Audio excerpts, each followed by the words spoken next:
young, is that you need to raise your children when they're young so that they, because otherwise you will raise them for the rest of their lives. How many of you have ever had friends whose children never left the basement? You know, how many of you in this room have successful children? I think we would all agree we have lots of reasons to be proud. You got dogs here. We have, but how many of you agree that there were many times during your life that you really just wanted to give up on your kids? You know, because it was either tired, it was either too exhausting, you didn't have the mental stamina for it, you weren't getting support from your husband, etc., etc., etc. It is a very tough job sometimes. And the other thing, though, as far as the kids' analogy, is that we encourage our children to do well. We encourage them to take risks. We encourage them to go for it. We ask them to apply at the best school. If they want to try out for soccer, we don't say, oh, you know, little Johnny, you're going to suck at that. Sometimes we should. Is that bad parenting? You know, your dad sucked at soccer. I suck at soccer. And et cetera, right? So sometimes, though, when you think about when you get new consultants on board and you've got to train them, sometimes we tend to do what we shouldn't do, which is to just kind of train them to the minimums. Like, oh my gosh, if they could just do a couple of parties, or if they could just qualify, if I could get my points for Disney or whatever trip we're burning, if I could just see if it works out for them. So how many of you think about training and recruiting and getting them all on board is kind of like a revolving door? You just go through it all, you get them trained, and then they're gone. And then you train some more, and you get them gone. In the past, I've tried all kinds of training methods. I've tried meeting them in person. I trained them before monthly meetings. I gave them new consultant conference calls once or twice a month. I sent them to the website to just check out the new consultant page. I gave them huge packets with lots of stuff. I gave them nothing at all. And everything in between. How many of you have agreed that there's just never been a really good, easy system that you could replicate over and over and over, and even better, you could easily give to a new director or a new team leader, new senior consultant, say, here's a system, this is how you could train your new consultant. Because I have spent lots of time, lots of energy, lots of ink, and lots of dead trees. I have like made an entire wasteland because I've used so much paper. Because a lot of times it was focused on my agenda, my goals for them. I was just telling them what to do, but not finding out why they wanted to do it. Because why they want to do it and what's driving them is going to get them to do what I'm asking them to do. So I was always kind of putting the cart before the horse. I was always just kind of saying, okay, here's this, go do this. And then I was just kind of like seeing if they kind of rose to the top and did anything. And then I would give them some more of my time, right? So are you ready to think about something new, something that might be a little easier? What do you want your training to be? Think about, like, I'm all this oil about, like, having you think about what words would describe. What do you want your training to be? What words would describe? Simple. Simple. Who said simple? Yes. What else? Short. Effective. Tell me over there. Efficient. Repeatable. Duplicatable. What time? Informational. Easy to understand. I put down simple, personal. So let's think about, when do you start training a new consultant? When? The minute that they join your team. And there is, many a time, I'll find out about a consultant, especially downline consultants that have joined my team. And I'm not always right on it. I don't always even know that I've got a new consultant on my team, or I've, kind of past my focus or whatever. And now we're a week into it. How many of you have ever found yourself, it's a week, they've already signed up a whole freaking week ago, and you haven't even started. And now, how many of you think, oh my God, now they only got 21 days. Oh my God, now I got ready. It's horrible. It's a horrible feeling. It's always we feel like we're behind the 8 ball right from the beginning, and think, failure is imminent here. So we need to train our consultants to connect with us right away if they do sign someone. So that's the first piece of advice I've got for you, is that we have to tell consultants if they are signing, because now after we get our recruiting training, you're going to start using some of the ideas you heard today. Your team's going to start recruiting, and you're going to get new people coming on board. But the thing is that we have to think about, they say that we're going to get them started right away, but the thing is we have to do it, and that's always the hard thing. We've got to really get it into our schedule and do it. So what do new consultants need in the beginning to be successful? If you had one word, one thing, one item, what do they need to get started and be successful? with all kinds of words, and I'm looking for not an emotion, but a Booking. bookings is it. They need bookings. We don't need to train them on everything else until they've got a freaking booking, right? There's no need to give them anything until they get bookings. And what do we need to know about our consultants in order to help them? I wrote down that we need to know why they are doing this and how they will feel if they succeed. That's all that emotional connection to these new people. So the training that we're going to chat about really just covers those two things. So easy. But when we overwhelm them, like I have in the past, what sounded like a fun part-time job, because when we recruit them, we're going like, oh my gosh, 2 hours, oh, you can do this, and you can do it in your sleep, 3 monkeys can do it. And then you start giving them all this stuff, and they're going, oh, What they need from you to succeed. So we don't want to turn it into an overwhelming nightmare. So we know what not to do, right? But we know what we want to do and what we need to do. So how about a concise to the point training that starts out with just 2 phone calls within the first 72 hours after they sign, and then just a very easy weekly system of calling them. But I'm going to give you what to talk about on each call in a very easy 1-page document. How many of you have ever gotten a training that's like, okay, wait, I got to go to the next one. Wait, that's the wrong call. 1 page. Okay, that's what we're going to work on. I'm going to pass it up. So there's 2 pieces to this. The first page we're going to cover is the new consultant strong start, and this is your leader guide, okay? So you want to pass those over for me? And then the second page, yeah. Well, I don't know. You have some more? There's 2, can someone else pass out these? Oh, I know. Is that this one? There's one called New Consultant Strong Start, and one called... That was just for our table. So she needs one. She needs one. You're all good. One page, and this lovely lady here has the other page. I need one too. Not trying to be bossy. All right.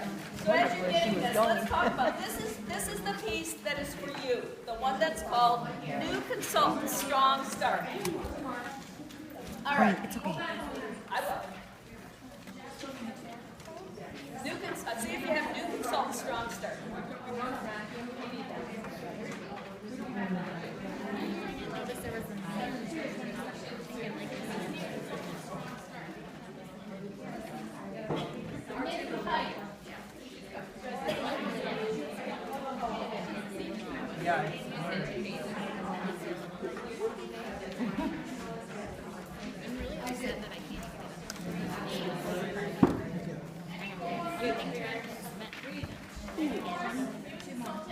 You what? New Consultant Strong Start. Who has their extra New Consultant Strong Start? Anybody? Do we have any at our table? Right. No, New Consultant Strong Start is 1 page. Oh, thanks. Okay, who needs that? Her internet's broken. All right. Okay, so what I, you still need the sheet? Yes. This will be on the treasure sheet. All right. So we talked about. Okay, we're going to concentrate on our side of the business first. New Consultant Strong Start. So the first thing is where to start. All right. You have a new consultant that you have signed up. Now, how many of you signed people up at the party like I did? All right. So your whole training would start right at the party. When you've signed them up, you're going to find out a little bit about them, get some of this done. If you are not signing them at the party, then this is going to occur in the recruiting interview. Okay? So the very first paragraphs are about your first goal is to get to know your consultant. If you think about a job interview for outside of Pampered Chef, you've ever gone to a job interview. Job interviewers focus on who? Do they focus on the job and babble on about the job that you're going to be doing? Who do they focus on? You. The person that's interviewing for the job. Though you can always think about that you have there's a stage, and that light is on the person that is being interviewed or that you want to train. You always keep the focus on them instead of saying things like, well, we, blah, blah, blah. Nobody cares. We want to know about them. So here's how you're going to do it. It could be done in the recruiting interview. So first of all, you could use these recruiting cards that are available. How many of you have these recruiting cards? You may have gotten them if you went to, I think we got them at a conference one year. Did you all know that that you can purchase them on the supply order form for $2.50? They're all laminated, all ready to go. Or you can download them for free. All right, so the cards were designed to keep the focus on the person that you're interviewing. Tell me about yourself. You could use that card, and then you would ask them, so what do you want out of Pampered Chef? What benefits are you looking for? If they say money, then you concentrate on the money benefit. But you got to keep it short and sweet. If you don't have the recruiting cards, you could use the acronym FOOD. Family, occupation, outside interest, and your dreams. FOOD. So all you would do is concentrate. So, Jess, I'm really excited to help you get going with Pampered Chef. First of all, just tell me a little bit about your family. So she would share, blah, blah, blah. You would write notes down, find out, because you want to know where she's coming from. Occupation, what she's doing now. I always like to ask the question when I'm getting to know somebody, so what things have you done in the past that you think would give you the upper leg in Pampered Chef? Or what things have you done, what skills do you have that you think will be good for your Pampered Chef business? People love to tell you what they're doing. Give her a chance to shine. A lot of times they'll say, I love to cook. I'm really good on the computer. And you say, that's really great. Those things we can use, that's really good. Write them down.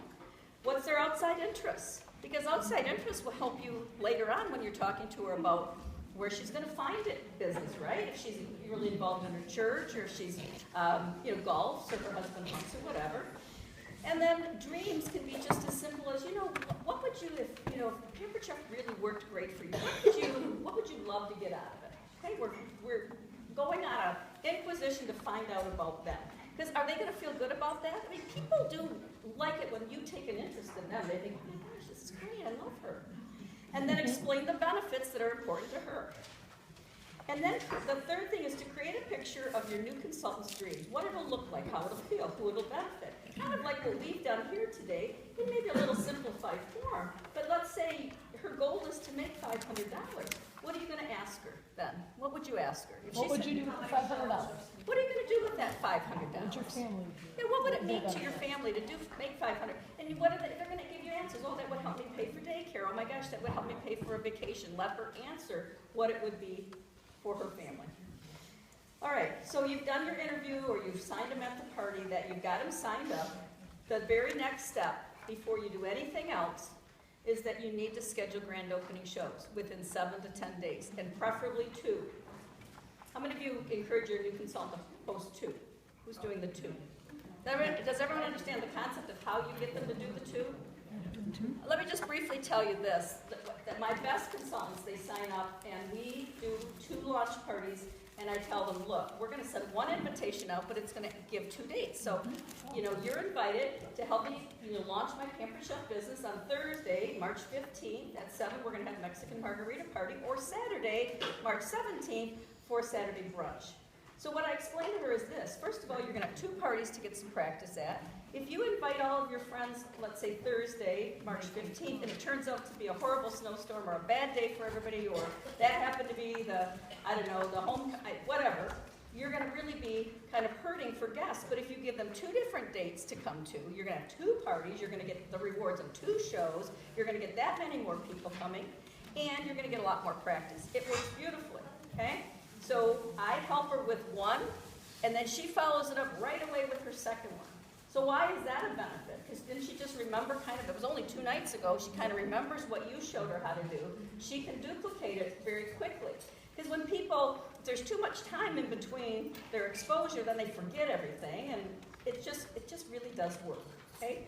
So, go ahead. I think it builds confidence. Yeah. Because if you've done it once, then you think, okay, I would have done this different, Right. So you get to practice again. Get practice again, you're going to get more host rewards, and if that first party is kind of not so great, the second party hopefully will be. But it gives her 2 parties right away, so you're already saying, oh my gosh, we've already got 2 parties booked, this is great.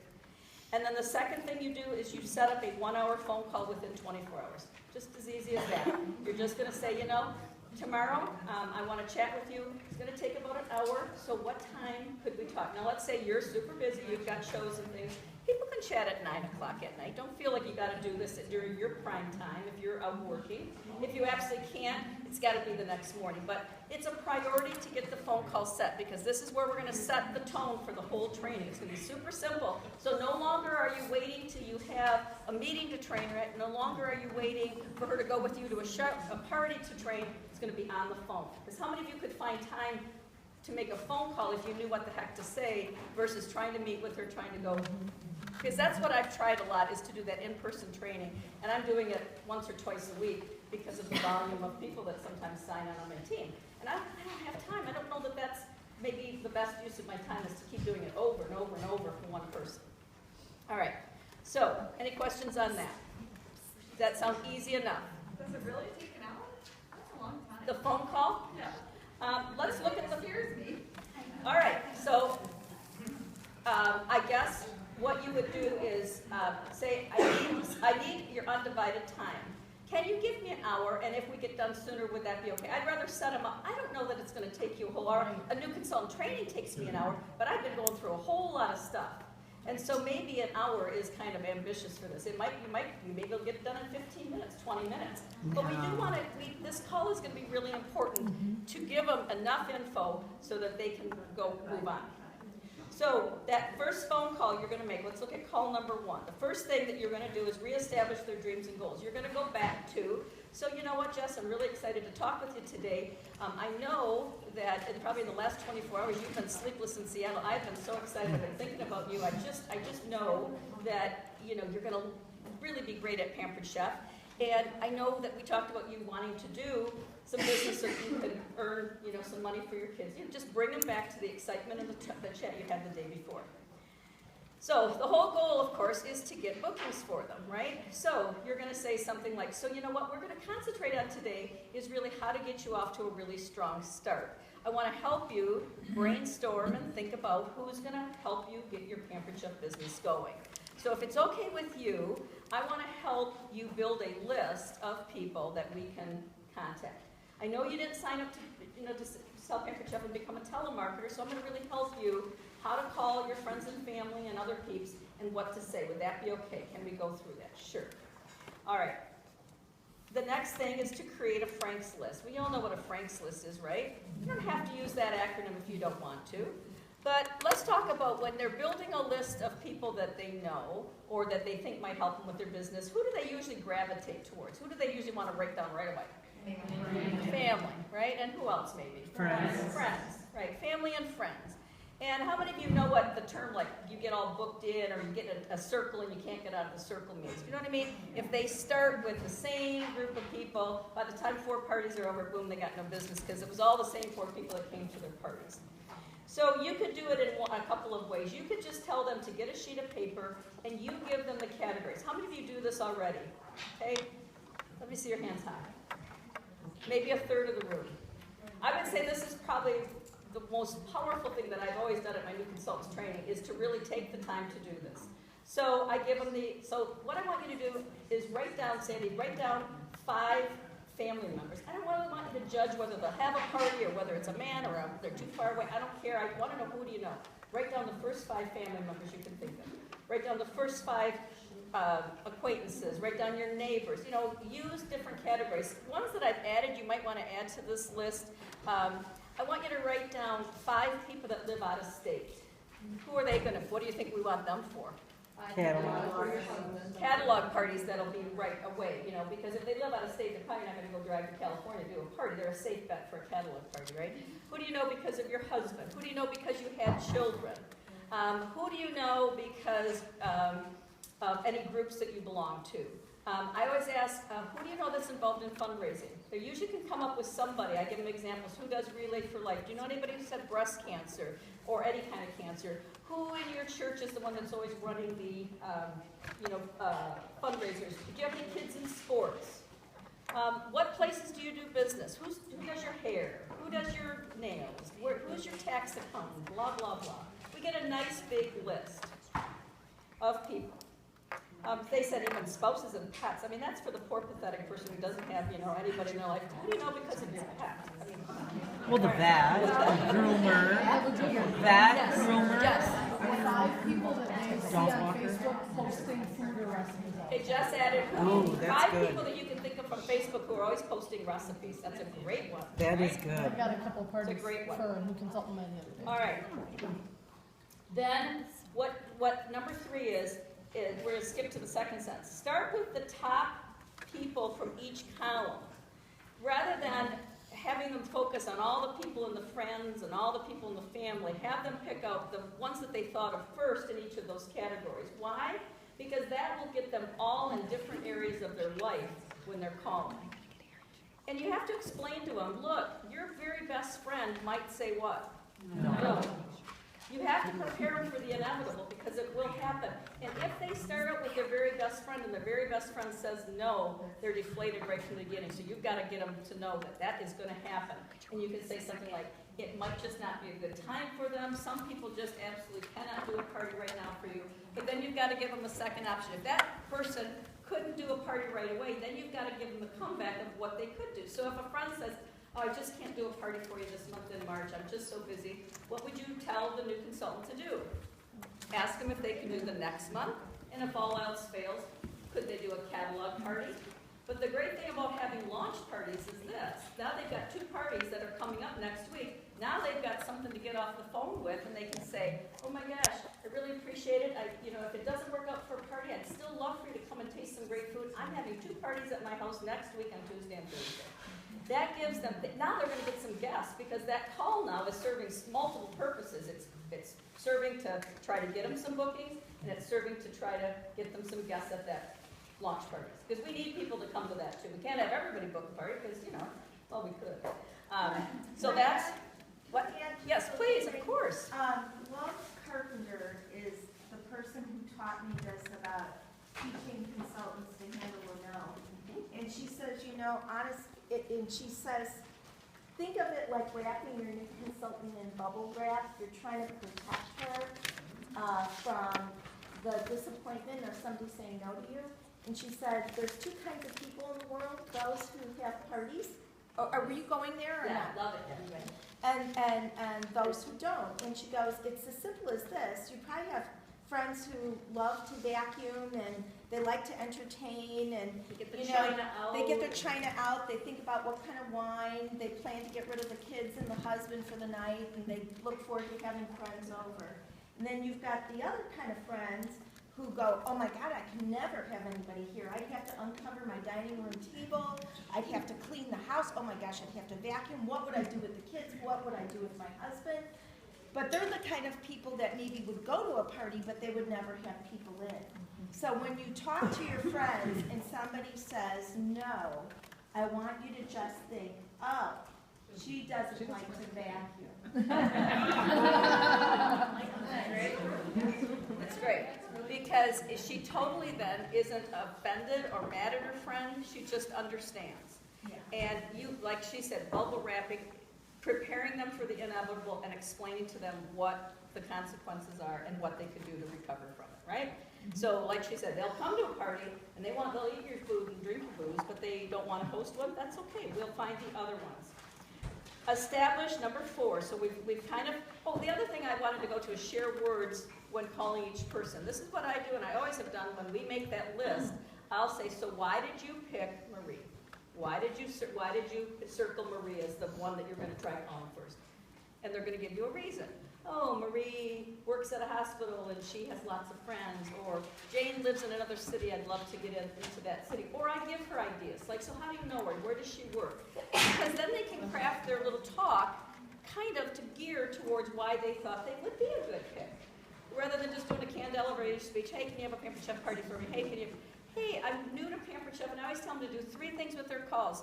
Be specific. And by specific, I mean not just say, oh, hey, I'm just on Pampered Chef. Just want to let you know. And if you ever want to have a party, let me know. Blah, blah, blah. And they nobody wanted to have a party. So I give them that example. That is not asking for a party, right? That's kind of informing and not even very good informing. I am so excited, Aunt Mary. I just signed up for Pampered Chef. You know, I've always kind of been loving their products, and I've been looking for something extra to do, and I kind of want to get out of the house, and I thought, this is going to be something. And for the month of my first month, I have to get 4 parties on my calendar, and I would really love to just have you get a handful of friends together. If you'd let me come and cook a great recipe for you, I promise it'll be short and sweet. What would you think about getting some people together? I only need 1 more booking to make my goal. Oh, No, we lie. But sometimes that little extra push, if you call somebody and say, I only need one more booking to make my goal, the people go, okay, all right, well, fine. You know, I'll do it because that they know that it'll help the person. I tell them, not everybody that you thought was going to book a party is going to book a party, but some of the people that you never dreamed would, if you would reach out to them, they will. Sometimes you're second and third tier. But this is all preparing her for what we've already experienced in years and years of business.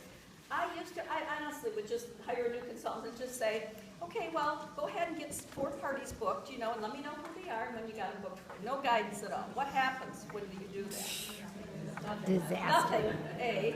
Or they get 4 parties because they've called somebody and they've said, oh my God, Michelle, I gotta get 4 parties booked. Hey, you just have a party. Your friends don't even have to buy anything. I don't even care. I'll buy the greens. I'll send out the invitations. I'll clean your house. I'll take care of your husband. Just have a party for me. And the host has no buy-in. You know, it just is not gonna. We've got to set them up for getting some good, solid bookings, right? So by picking out the top people that they're going to connect with, giving her some ideas on what to say. So here's the thing that I never have done. And this training came from Becky Ishii and Love Carpenter, and I've condensed it a little bit and changed it up. But we want to establish a goal of 6 shows on the calendar within the next 48 hours, which is something I have never expected my consultants to get, never. Now, when I first started selling Pampered Chef, I can remember my director, Wendy, is Wendy in the room? Wendy said, okay, Marta, you know, to get your contract even sent in, you have to go get 4 parties. We couldn't even sign the contract without getting 4 parties. So I just did it. That's what was expected of me. I just did it. And I listened to a training by another person who'd been in the business a long time. And that's kind of what we found is the difference between people today and people years ago. If when I started up, somebody said, all right, you need to do 2 parties to be successful, 2 parties every week, I just said, okay, and I did that. Today, people don't do that. They question everything and they think they know better, and they probably do, but, you know, they don't set themselves up for success. Are you raising your hand there? Yes. Yes. Oh, I have a question. yes, please. So if, the sun's in my eyes.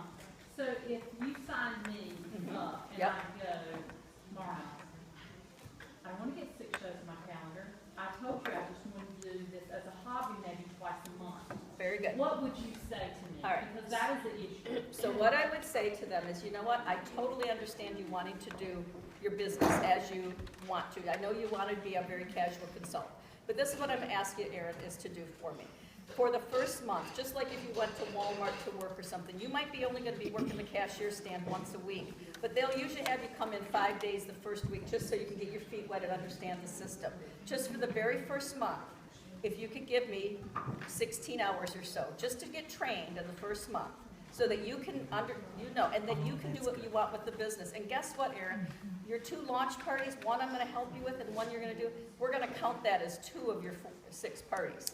Okay? We're going to count that. Now, if you have somebody that absolutely is not going to do it, at least you set the expectation. But I want to tell you why. The one piece that Love said that changed the way I looked at this. So we're going to ask them to get 6 bookings, 2 of them their launch party, within the next 40 hours. So, you know, Marie, you got some people to call. Do you feel pretty good about the people you're going to call? And you got some ideas of what you're going to say. All right. So can you see in the next 2 days, can you find maybe a half an hour or so to make some calls to get your date set? Because we've kind of looked at your calendar. We kind of know when you think you can work. All right. So you know what? I will call you back in 2 days, and we'll see how you did. All right? So in 2 days, we're going to call her back. But if she gets her 6 parties, you're going to say something like this. And to really make it a great way for you to start your business, when you get your 6 parties booked, and we talk in 2 days, I'm going to pop in the mail a prize box for you so that you have prizes and incentives to give away at all those 6 parties. And when you have those, then, you know, I'm going to give you some. And what are you going to get? Seasons Best, citrus peelers, Would you not have loved to have gotten that box Yes. of stuff in the mail so you felt, because I think that's kind of lacking in the new consultant, because there really isn't anything in there, right? So we're gonna offer to give her we can call it a prize packet, a host packet. We're gonna give you a prize box when you have your 6 bookings. Yes, please. You had said earlier that when you said be specific, there were 3 things that you. Oh, I'm sorry. Thank you. One is I need to book 4 parties in my first 30 days. Right, that was the be specific. The second one was I would love for you to be one of my first hosts and get together and get some free product. I mean, you have to tell them that you want them, and then you also want to tell them why you chose them and why you're doing it. So not just a general little blah, blah, blah, but more specific to them, why you chose them, why you're giving Pampered Chef a try. You need it in the first month. I mean, you've got to, rather than just say, would you ever book a party? I've heard so many girls say, would you ever book a party? Would you ever think about having a party? Or even worse, they never even ask for the booking. They just say, you know, I'm selling Pampered Chefs now, and they think that somebody's going to come back and say. So I guess to be specific, it's in the first month, why you chose them, and why you're doing Pampered Chef. Does that make sense? Sorry about that. All right, so at the end of this call, Why you're you're doing going to Pampered set Chef. why you're selling Pampered Chef, why you chose them, and when you need them to help you. Okay. When, that's one. So at the end of that call, you know, so I'm really excited to talk with you in 2 days, Jamie. I know that you're going to be the next rock star on the Ross team. So I'll call you back on Friday. What does 1 o'clock sound like for you? All right, call number 2 comes. 48 hours after call number 1, because we got to give her some time to do this, but we don't want to give her too much time, because she's already got launch parties next week. Hopefully, you've already got those set up. So you're going to ask her some specific questions. Did she get her 6 books? Did she get her 6 parties booked? You've already got her 2 launch parties down. What were her dates? Who's going to do them? Tell you why, you know, who and how and what. But let's just say the inevitable happens and she doesn't have her 6, right? Because this is the perfect plan, you know, but it doesn't always happen. So if she did not meet her 6 dated goals, and this was another thing that Love taught me, she said, offer her, I think it was Becky Ishii actually, offer her another 24 hours to reach her goal. She says, do you need a reset of the clock? What if we tried for another day? Do you need a reset? You know what, let's give you another day, see what you can do, because who've got to reach yet, blah, blah, blah. I'll still give you the prize pack. You know what, I want you to succeed. Give her another 24 hours. Love said since she's been doing this, instead of just saying, you know, try to get some parties booked, or, you know, just kind of try to grow up on your own, don't get into drugs, and, you know, like what you do with her. You know, like one of my stepdaughters raises her kids, like, she's always excited if the kids don't get pregnant and they don't go to jail. That's her whole, she's a successful mom, thank you. No other expectation other than that. But she said since she's been doing this, she has more new consultants coming back with 6, 8, 9 parties booked, because they have been risen up to, we believe in them that they could do that, rather than, you know, you're probably just not going to be able to get many, but see what you can do. You see the difference? Yeah. And that gift, that prize package, she said that's what's incenting them. That if you can get your 6, you've already got 3 more, I can get that off in the mail to you. All right, so you would reinforce her, you know, give her the talk. If you have to do another call, you move on. If she did get her 6 goals dated, you celebrate her success. Let her know that when to expect the 6-door prize packet. And then you can discuss a very brief coaching system. Personally, what I think I would do with this is just help her get a show packet together. Or if you're really the great director, you put together a show packet and send that in your prize packet so she can actually see what you do for a host packet. Because some people are visual learners. I can tell them, okay, staple this on top and put this on side, blah, blah, blah. And if I could just send them one, I think they might be more successful. Set up your weekly call for continued coaching. So this whole system is 2 calls, one within 24 hours of signing, and then one 48 hours, and maybe one more 24 hours later. But very specific things you're talking about. First one is all about them, and then it's just all about bookings. And then every week, you're going to tell her, every week, we're going to have a chat, and you set it up for the same day. I think that this would be the easiest way to keep track of your new consultants, because I've done all kinds of systems. How many of you have done? Okay, I'll call you after your first party. You call me after your first party. You text me after your first party. I'll call you, or we just don't connect at all. And how many times have you ever picked up the phone to call a new consultant and you just really dread it? And why do you think you're dreading it? You know that they're doing it. Yeah, you know that they probably didn't do anything, and it's just really an awful feeling. So the 6 calls. So let's look at the other page, the strong weekly coaching calls. You're going to email this to the new consultant. Strong Start weekly coaching calls. And guess how you're going to train her a lot? Okay? With some videos and some audios that Becky and Love have found out on YouTube and on the company's website. There is great information out there. It's just a matter of finding it, right? Yeah. So what you're going to tell her is that each week she's going to, in this order, she's going to watch or listen to a training. The first one is a cooking show live with Love Carpenter. It's at the company's website. There's the link. How easy is that? You don't even have to search for it. Number 2, post coaching. This is a YouTube video. We're going to watch that. Week 3, the incomparable Friel Jan is going to teach them how to get bookings.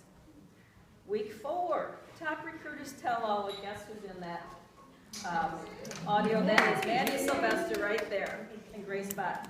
Number 5, words to use at any show. Stacy Itzel, I believe this is from a spring launch, and she was dynamite.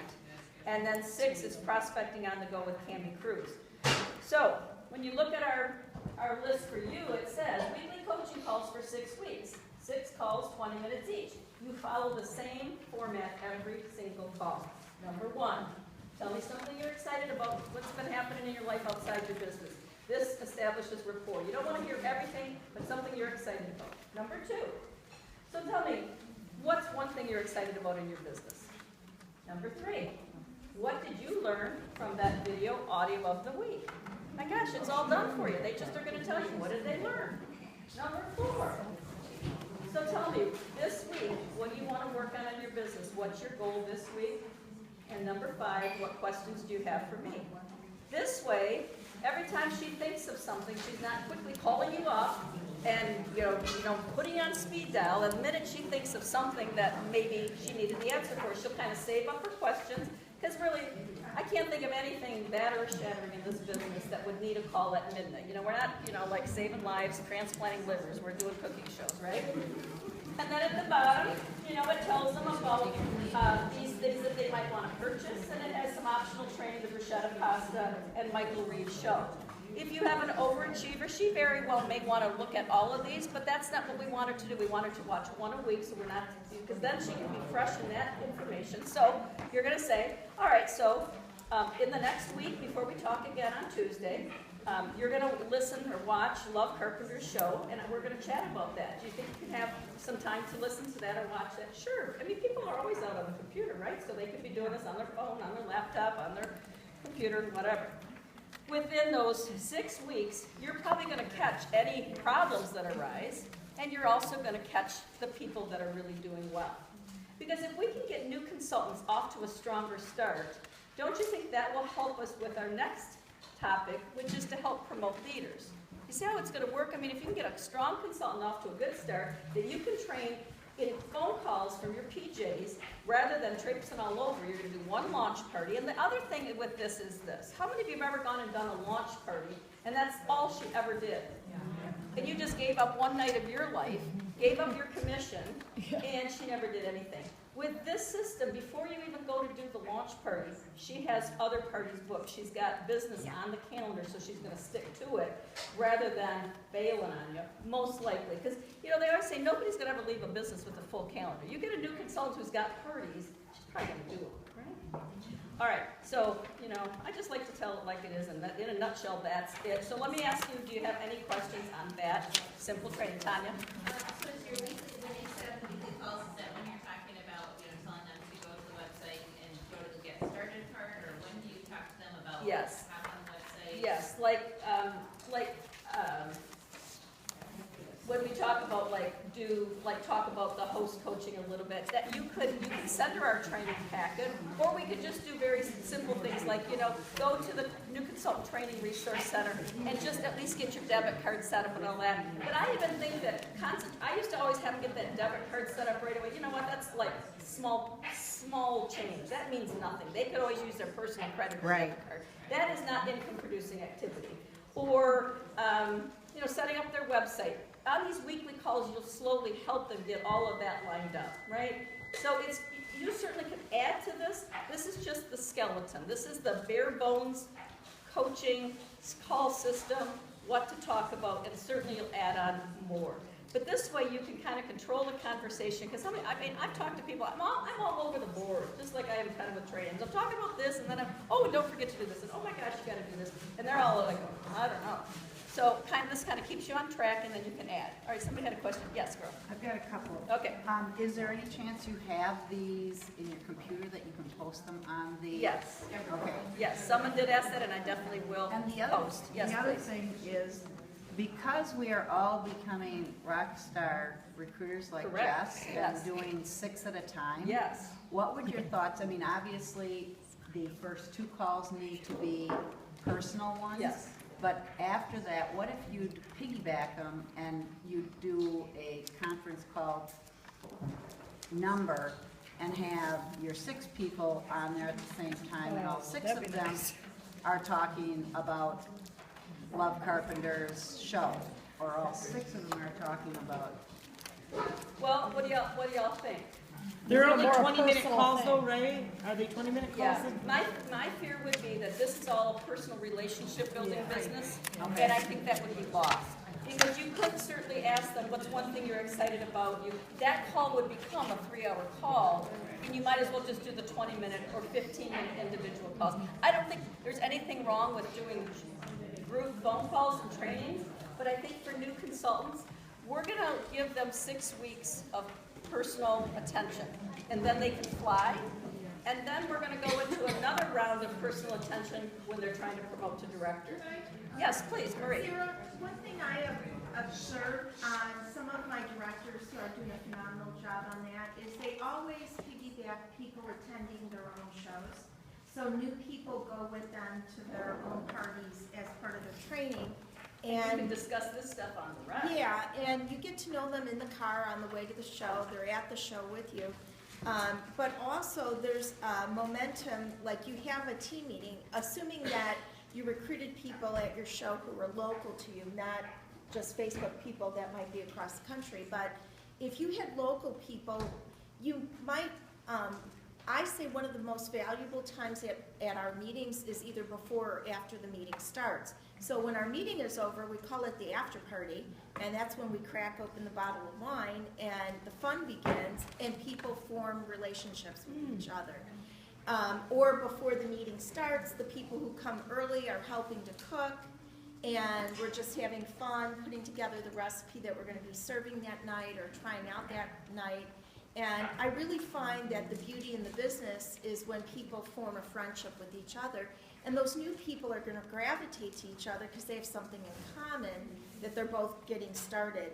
And the other thing is that you're showing by example. If you have somebody new coming with you to a show, that, oh my gosh, if I join this team, I'm not going to be alone. Somebody's going to help me.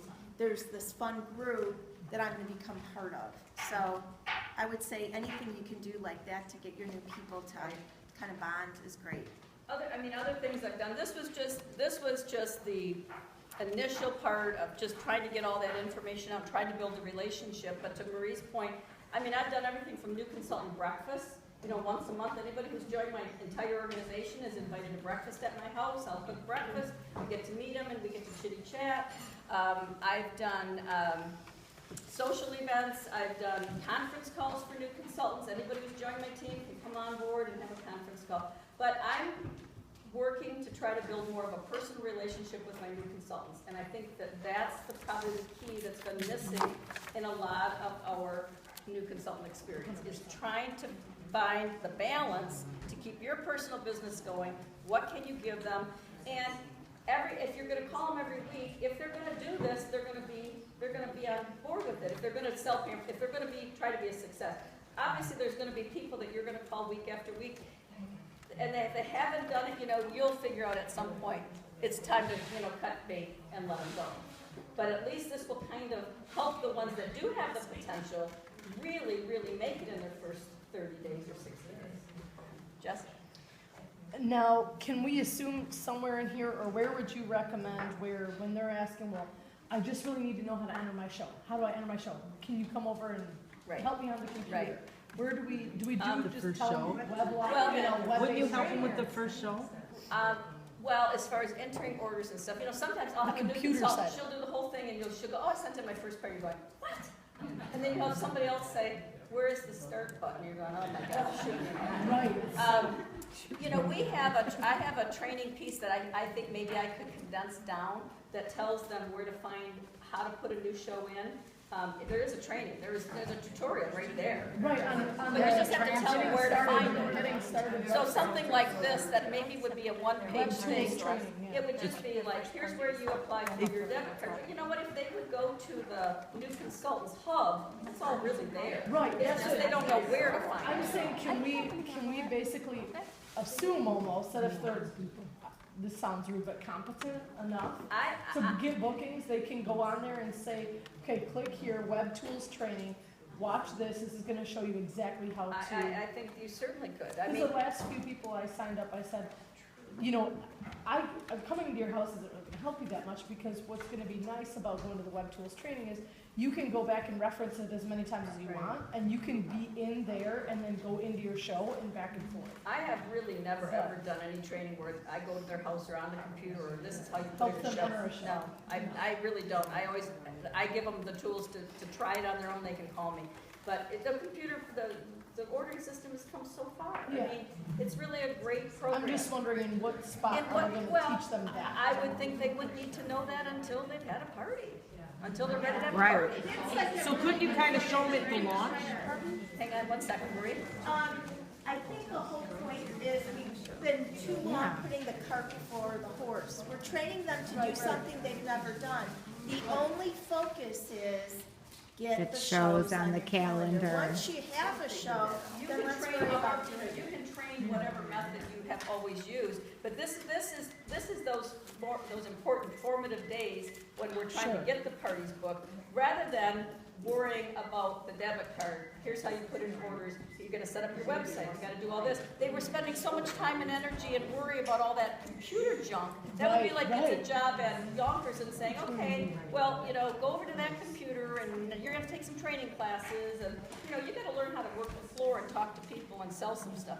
We're just trying to, like Marie said, put the cart in front of the horse. Yeah, I'm sorry, the horse in front of the cart, and get them to do the important things, and then we can spoon feed them what they need. Little bits of as they need it. Because when you have the question and answer, you could say, okay, so today on today's call, do you want me to go with you and show you how to put it in order?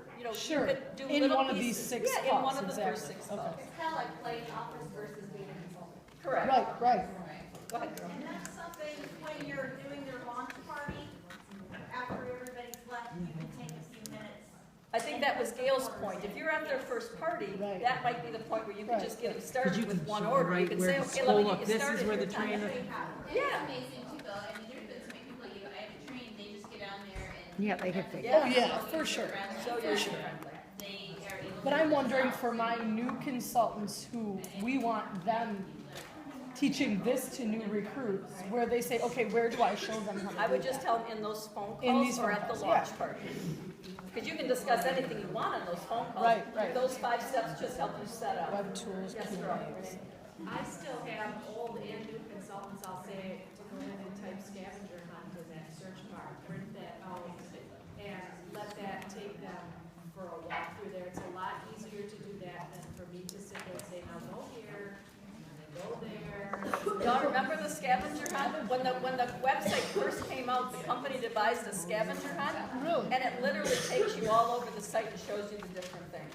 So it's still there, right? So Renee is saying, have them put in the search bar, scavenger hunt, go to there and actually follow the tutorial or whatever it uses. Great idea. All right, so are you feeling like maybe there's some light at the end of the tunnel for this new consultant training thing? Yes, Gail? Question. Yes. Okay, I know that we're supposed to train our consultants to do this with their new recruits, okay? What do you do about the people that don't do that? Well, that's, I mean, You have a new, people on our team that come to our meetings, and they all of a sudden recruit their first person, and you want them to follow this, train their new person. What do you do when you find out that they did well, not do I would, anything with okay, that person? okay, this is just my personal business, but I do not let a consultant train anybody. This is for directors or someone who's ready to promote. I'm just gonna assume that they are not competent enough to train. So you're I just do gonna this. take over that? Yes. Okay. I mean, really, I mean, they don't feel confident enough. Now, maybe after a couple, now, maybe you could, if someone is on your leader, and, you know, you're on your radar to be a leader, why don't you do a three-way call? Right. So they have a new recruit, you get the recruiter on board and say, I'm gonna have calls with your new recruit, I'd love to have a three-way with you. And now you're training the trainer. Did I say you have a three-way? I think so that that's really important too, because I've had people Inclusion. on my team, they're afraid to recruit somebody because they're like, I don't know what I'm doing, how am I gonna teach somebody else? Well, So then they say that, I don't wanna take care of that person, aren't you gonna do that for me? And yes, I am going to do that for them. Absolutely, it's until- my job. Until they are ready to do it themselves. So because you have to treat a personal recruit the same as you would treat that secondary recruit. Because it doesn't matter, because you don't have, unless there's a director between you, everybody is your responsibility in this business. That's just the way it is. Okay? Just like you don't make a change between your kids and your stepkids or whatever, it's all the same. You do the training until that person is ready to do it themselves, but you're gonna help train them. All right, so, we tried to do these in short shifts and that went a little bit long. So let me just, I just feel like if I just go on to another training about how to help develop directors, you're